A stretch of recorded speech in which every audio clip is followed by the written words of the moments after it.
ලස්සන ආරංචියක් තියෙනවා කියන්නත්. මොකද මේ අපේ තිසාර දැන් ලොකු අක්කා කෙනෙක් වෙන්න යන්නේ. ඒ කියන්නේ මොන ප්‍රශ්න ආවත් මොන කතා ඇසුණත් මේ බොන්ඩ් එක කවදාකවත් නවත්තන්න බෑ. නව සමාජිකයන් එකතු වුණාට පස්සේ ඇත්තටම ටුවර් එකක් යද්දිත් පොඩ්ඩක් නිකන් හරි චකිතයක් තියෙනවා. මොකද හේතුව මම මේ දැන් පෞගේ දවසේ දවස් 4කට ගියා. කොයි වෙලේද එන්නේ කියලා මම හරිම මේ අමාරුවෙන් හිටියේ. මොකද ඒක හදිස්සියේ ගිය ටුවර් එකක් නිසා වීසා ප්‍රශ්නයක් ආවා අනිත් කට්ටියට. මට වීසා ගහලා තිබින්ද මම ටක් ගාලා ගියා. ඉතින් ආයිත් නම් තනියෙන් යන්නේ නැහැ කියලා හිත හදාගත්තා. ඔව් එයා එදා ඒ ගිය දවස් 4 හරිම අමාරුයි ඊට පස්සේ කිය නෝනා ආයෙ නම් යන්නේ නැහැ මොන දේ වුණත් ඔයාලා දෙන්නම අරගෙන තමයි යන තැනක යන්නේ කියලා. සතුටුයි මේ වගේ ලස්සන ෂෝක් බබෙක් මට හම්බුනේ ගැන.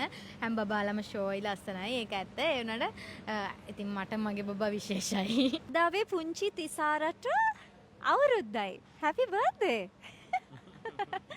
හොඳයි ඉතින් තිසාරගේ ෆස්ට් බර්ත්ඩේ සෙලිබ්‍රේෂන් එකේ ඉන්නේ. ඉතින් තිසාර පෙරේරා නිෂිනී හරිම සතුටුයි මේ චූටි පැටියාගේ ෆස්ට් බර්ත්ඩේ සෙලිබ්‍රේෂන් එක දකින්නකොට. ලස්සන තීම් එකකට ලෑස්ති කරන් තියෙන්නේ නේද තිසාර? ඔව් ඇත්තටම ඒ ක්‍රෙඩිට්ස් නෑ යන්න ඕනේ අම්මට. මොකද පොඩි කාලින් තමයි ඩක්ස්ලත් එක්ක මෙයාව තියලා එතකොට දැන් මේ ඩක්ස් තීම් එක හරිම අන්කොමන්. ඒ නිසා මේ අතන මෙයා හරි ආස ඇතුල් වෙච්ච ගමන් මෙයාට හිතා ගන්න බෑ. මොකද මේ ගෙදර ඉන්නේ චූටි ඩක්ස්ලානේ. එතකොට මෙයාට මෙතෙන්ට ආවට පස්සේ හිතා ගන්න බැරුව හිටියේ. ඉතින් ඒක ඔක්කොම ක්‍රෙඩිට්ස් යන්න ඕනේ අම්මට. ඉතින් ඒක ප්ලෑන් කරාද? ඉතින්ට අවුරුද්දයි මම නම් ඇත්තටම මතක ඊයේ පෙරේදා ඉපදුනා වගේ. ඒ කියන්නේ මේ ඉක්මනට කාලේ ගිහිල්ලා. ඔව් ඇත්තමයි අපිටත් හිතා ගන්න බෑ මෙයත් එක්ක ඉදි කොහොමත් කාලය යන තේරුනේ නැහැ. අන්තිමට අවුරුද්දකුත් වුණා. ඉතින් හරිම සතුටුයි. එයා හරිම හොඳ ළමෙක් විදියට. ඉතින් අවුරුද්ද අපිත් එක්ක හිටියේ. ඒ වගේම මම හිතනවා එයා හරිම ඒ කියන්නේ එයා නිසා අපිට අපේ ෆැමිලි එක තවත් දික් කරගන්න ලොක් කරගන්න හිතුණා. ඉතින් ඒ පණිවිඩෙත් අපි ඉක්මනටම කියන්නම්. දැන් මෙහෙමනේ මෙයාගේ වටේ තමයි ගොඩක් හැපිනස් එක තියෙන්නේ. ගොඩක් ඔයාගේ අම්මා නංගිලා මේ ඔක්කොම මම හිතන්නේ හරිම එකතුයි. මෙයාට හරි ආදරෙයි. ඉතින් විශේෂයෙන් තිසාර කියලා ඒ නම විශේෂ මේ දැන් මේ ඔයාගේ නම මතක් වෙන්නද? මම ඒක කිව්වේ දැන් අම්මට ඒ ක්‍රෙඩිට්ස් යන්න ඕනේ කියලා. මොකද හේතුව මම කියලා නෙමෙයි තිසාරා කියලා දැම්මේ. එයා මුලින්දම ප්ලෑන් කරන් හිටියා ගර්ල් කෙනෙක් හම්බුනොත් එයා තිසාරා කියලා දානවා කියලා. බොයි කෙනෙක් හම්බුනොත් තිසරම කියලාද? එතකොට ඉතින් තව මොකක් හරි ළඟින් යන නමක් මෙයා දායි. හැබැයි මං කිව්වා අම්මට හුරු නමක් තව දාන්න කොහෙන් හරි කියලා ඉවරලා. පැටියෝ මෙහෙම තමයි ඉතින් ඔයගොල්ලන් දකින්න ඇතිනේ මම මේ බර්ත්ඩේ සෙලිබ්‍රේෂන් එකට ආව මේ මයික් එක මේ චූටි පැටව අදිනවා. ඉතින් ඒක සාමාන්‍ය දෙයක්. දැන් මෙහෙමනේ දරුවෙක්ගේ පළවෙනි බර්ත්ඩේ කියන්නේ හරිම මෙමරබල්. ඒක ගොඩක් ලස්සනට ගන්න ඕනම දෙමව්පියන් දෙන්නේ හරිම කැමතියි. මම ගොඩක් බර්ත්ඩේස් වලට එනකොට ඒගොල්ලන් පුදුම සතුටකින් කතා කරන්නේ. තිසර විශේෂයෙන්ම එකතු කරන්නකෝ අද දවසේ මේ තිසාර වෙනුවෙන් බොහොම ලස්සන වචන ටිකක්. ඇත්තටම මාව ඉතින් තාත්තා කෙනෙක් කෙරුවේ මේ මගේ ලොකු දුව. ඉතින් එයාට අපි දෙන්නම පණ ඇරලා හරිම ආදරෙයි. මොකද මෙවැනි ලස්සන හිතක් චූටි වුණාට මාර ලස්සන හිතක් අපි දෙන්නට ඒ අවුරුද්දේ වයස වුණාට එයාට තියෙන ඒ ලෙන්ගතුකම කියන්නේ ඇත්ත තමයි. එයා ලොකු අක්කා කෙනෙක් දැන් ඇත්තටම. මොකද අර මගේ නෝනා කිව්වා වගේ අපිට තව ලස්සන ආරංචියක් තියෙනවා කියන්නත්. මොකද මේ අපේ තිසාරා දැන් ලොකු අක්කා කෙනෙක් වෙන්න යන්නේ. දැන් මම එකපාරටම ලොකු අක්කා කෙනෙක් කිව්වම මම ඒක මම දන්නවා. ඒක ආයි කියන්න ඕනේ නැහැ. ඉතින් ඔයගලන්ට තේරෙනවා ඇති. නිෂිනී ඔයාට බොහොම ලස්සන දේවල් ඔයාගේ ජීවිතේට ඇවිල්ලා තිනවා. මෙයත් එක්කම දැන් තවත් සුබ ආරංචියක්. ඔව් ඇත්තමයි. ඉතින් තිසාරා කියන්නේ හරිම මිරකල් එකක් අපිට. ඒ කියන්නේ අපි හිතුවේ නැති හරිම ලස්සන දෙයක්. ඉතින් හරි සතුටුයි මේ වගේ ලස්සන ෂෝක් බබෙක් මට හම්බුනේ ගැන. හැම බබාලම ෂෝයි ලස්සනයි ඒක ඇත්ත. ඒ වුණාට ඉතින් මට මගේ බබා විශේෂයි. ඉතින් අපේ බ්ලෙසිං එක ඉතින් හරිම සතුටුයි තිසාරගේ අම්මයි තාත්තයි වෙන ලැබිච්ච එක මට නම්. ඒක ගැන ඉතින් ඕගලන් දන්නවනේ ඉතින් තිසර පෙරේරා කියන්නේ අපේ ක්‍රිකට් ලෝකේ බොහොම ජනප්‍රිය තරුවක්. ඉතින් ඒ ජනප්‍රියත්වයට එහා ගිහිල්ලා දැන් තාත්තා කෙනෙක් වුණාම පියෙක් වුණාම හරිම වෙනස් ෆීලිං එකක්. දැන් මේ වැඩ කියන්නේ මේ පාටි එක ලෑස්ති කරනකොට ලොකු වගකීමක් ඇතිනේ. යාළුවෝ කොහොමද කාටද කියන්නේ මේක ප්‍රයිවට් පාටි එකක්ද ගොඩක් කීප කියන්නේ ළඟම හිතවතුන්ට ෆැමිලි එකේ කට්ටිය එකතු කරගෙන කරන වැඩක්. ඉතින් කොහොමද ප්ලෑන් කරේ? ඇතරම් මගේ පැත්තෙන් ගත්තම අපේ නැෂනල් ටීම් එකේ ගොඩක් අය මේ දවස්වල ටුවර් එකක ඉන්නේ. ඒක නිසා ඉතින් දැන් මගේ කාලේ සෙල්ලම් කරපු කට්ටිය කීප දෙනෙක් තමයි ලංකාවේ ඉන්නේ. ගොඩක් කට්ටිය දැන් මයිග්‍රේට් වෙලා තියෙනවා එක එක රටවල් වලට. ඉතින් ඒ කීප දෙනෙක් එනවා මගේ හිතවත්ම කට්ටිය. ඊට අමතරව අපේ පවුලේ කට්ටිය තමයි වැඩි හරියක්ම ඉන්නේ මගේත් නෝනගේත්. ඉතින් ඒක ලස්සනට ඒක ප්ලෑන් කරා.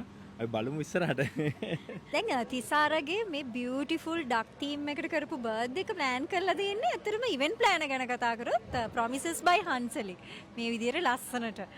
ඔයාලට මොකද කියන්න තියෙන්නේ? ඔයා හිතපු විදිහට මේක ප්ලෑන් කරලා දෙන්න. ඔව් ඇත්තටම හරිම ලස්සනට ප්ලෑන් කරලා තිබ්බා. ඒ වගේම තමයි අපිට ඇත්තටම ඒ කියන්නේ අර කරදරයක් නෑ. කියන්නේ මේ හෙට දුවන්න මෙහෙට දුවන්න මොකොත් තිබ්බ නෑ. හංසලි අක්කා ඔක්කොම හරියටම බල්ලා කරලා තිබ්බ වැඩේ. ඉතින් තැන්ක් යු හංසලි අක්කේ. එයා වෙන්ඩර්ස්ලා ටික මතක් කරයි. ඉතින් එහෙම තමයි හංසලි අක්කා නිසා අද ලස්සනට අපි හරිම ස්ට්‍රෙස්ෆුල් නැතුව ඉන්නවා. මේ පාටි එකට අපේ බබාගේ පාටි එකට අපි ඇවිල්ලා තිනවා ස්ට්‍රෙස්ෆුල් නැතුව. හොඳයි. ඉතින් ඒ විදිහට තමයි ගොඩක් වෙලාවට ක්‍රිකට් තරුවල බර්ත්ඩේ පාටිස් අපිට විශේෂයෙන්ම ප්‍රොමිසස් බයි හන්සලි ඉවෙන්ට් ප්ලෑන හන්සලි සමරවික්‍රගෙන් තමයි දකින්න ලැබෙන්නේ. ඉතින් නිෂිනිට දැන් ගොඩක් ආදරය දෙනවනේ. දැන් බබා මං හිතන්නේ මේ ටනාෂට ටනාෂව දැක්කම හරියට එක්සයිට් වුණා. ඉතින් ඒ වගේ තමයි අනිත් නංගිලා දෙන්නත් එක්ක. කොහොමද ඒ ජීවිතේ ගෙවන්නේ? ඉතින් ඇත්තටම මෙයාට හැමෝම ආදරේ. මෙයාගේ පවුල අය, එතකොට අපි පවුල අය හැමෝගෙම නිකන් ප්‍රින්සස් වෙලා ඉන්නේ මෙයා. ඉතින් හැමෝම හරිම ආදරේ. මෙයාත් ඉතින් කිහිප දෙනෙක් ඉන්නේ එයාගේ ෆේවරිට්ලා. ඉතින් එයාලත් එක්ක මෙයා ඉන්නවා. ඉතින් හැමෝගෙම ආදරේ ලබාගෙන තිසාර මේ ගමනේදී අපිත් එක්ක යනවා. ඒ වගේම ගොඩක් හොඳ දේවල් එකතු කරලා තිනවා. දැන් මම දැක්ක මේ තනාශකෝ මෙයාට මේ ටීවී එක පේන්නේ නැහැ. ස්ක්‍රීන් ටයිම් එක අඩු කරලා තියෙන කියලා. මෙතනට ආවම අර බිග් ස්ක්‍රීන් එක දිහා බලාගෙන ඉන්නවා ඩකීස්ලා දිහා නේද? ඇයි ඒ වගේ ඒවා කරන්නේ? ගොඩක් හොඳ දේවල් එකතු කරලා එයාව හදාගෙන යනවා කියන්නේ. ඔව් ඇත්තටම බබාලට ස්ක්‍රීන් ටයිම් දැම්ම දෙන්න එපා කියලා තියෙනවා. ඉතින් අපිත් හොඳම දේ ඕනම අම්මා කෙනෙක් බබාට දෙන්න ඉතින් මේවා ගන්න. ඉතින් අපි දෙන්න තීරණය කරා ස්ක්‍රීන් ටයිම් ෆෝන් කියන දේවල් මෙයාගෙන් ඈඩ් කරලා ගොඩක් වෙලාවට තියන්න. ඉතින් අපිට මෙයාව හදන්න ඕනේ හොඳ විදියට. සමාජයට මෙයා හොඳ ළමෙක් වෙන්න ඕනේ. ඉතින් ඒ නිසා අපි එයාට ඒ දේවල් ඉතින් ලිමිට් කරලා ඒ දේවල් කරගෙන යනවා. දැන් තිසර ඔයාට මේ දුවෙක් සාමාන්‍ය තාත්තා කෙනෙකුට දුවෙක් කියන්නේ හරි කිට්ටුයි. ඒකත් මෙයා එනකන් ගොඩක් කාලයක් බලන් හිටපු කෙනෙන්නේ. ඉතින් පළවෙනි බර්ත්ඩේ එක දුවට කොච්චර ආදරේද? ඒක ඉතින් වචන වලින් කියන්න බෑ. මොකද සෑහෙන කාලයක් බලන් හිටපු අපේ නෝනකෝ වගේ මිරකල් එකක්. ඉතින් ඇත්තටම අපේ පවුලේ තියෙන බොන්ඩ් එක මෙයාවට පස්සේ දෙගුණ තෙගුණ වෙලා දැන් ඒක ඒ කියන්නේ මොන ප්‍රශ්න ආවත් මොන කතා ඇසුණත් මේ බොන්ඩ් එක කවදාවත් නවත්තන්න බෑ. ඒක නිසා අපි මෙයාට ගොඩක් ආදරෙයි. ඉතින් අපේ ලොකු දූට අපි දෙන්න පණ වගේ ආදරෙයි. ලොකු දූ දැන් තව බලාපොරොත්තුවක් තියෙනවා. එහෙම තමයි. ඉතින් විශ් කරනවා ඔයාට හැපි බර්ත්ඩේ කියලා. ඉතින් දෙන්නටම ඉතින් ඉස්සරහට තිසර මොන වගේ ප්ලෑන්ස් තියෙන්නේ? ඔයාගේ මේ ටුවර්ස් එහෙම ඒ ගැන අපිට කියන්න. දැන් ඇත්තට මම ක්‍රිකට් වලින් ටිකක් ඈත් වුණා. මොකද මම සාමාන්‍යයෙන් ෆැමිලි එකත් එක්ක ඉන්න ආස කෙනෙක්. ඉතින් ඒ නිසා දැන් මේ අපිට නව සමාජිකයන් එකතු වුණාට පස්සේ ඇත්තටම ටුවර් එකක් යද්දිත් පොඩ්ඩක් නිකන් හරි චකිතයක් තියෙනවා. මොකද හේතුව මම මේ දැන් පෞගේ දවසේ දවස් 4කට ගියා. කොයි වෙලේද එන්නේ කියලා මම හරිම මේ අමාරුවෙන් හිටියේ. මොකද ඒක හදිස්සියේ ගිය ටුවර් එකක් නිසා වීසා ප්‍රශ්නයක් ආවා අනිත් කට්ටියට.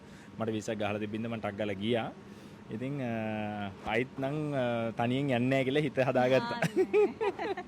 ආයිත් නම් තනියෙන් යන්නේ නැහැ. ඔව් එයා එදා ඒ ගිය දවස් 4 හරිම අමාරුයි. ඊට පස්සේ කිය නෝනා ආයෙ නම් යන්නේ නැහැ. මොන දේ වුණත් ඔයාලා දෙන්නම අරගෙන තමයි යන තැනක යන්නේ කියලා. දැන් 4 දෙනෙක්. ඔව් දැන් 4 දෙනෙක්.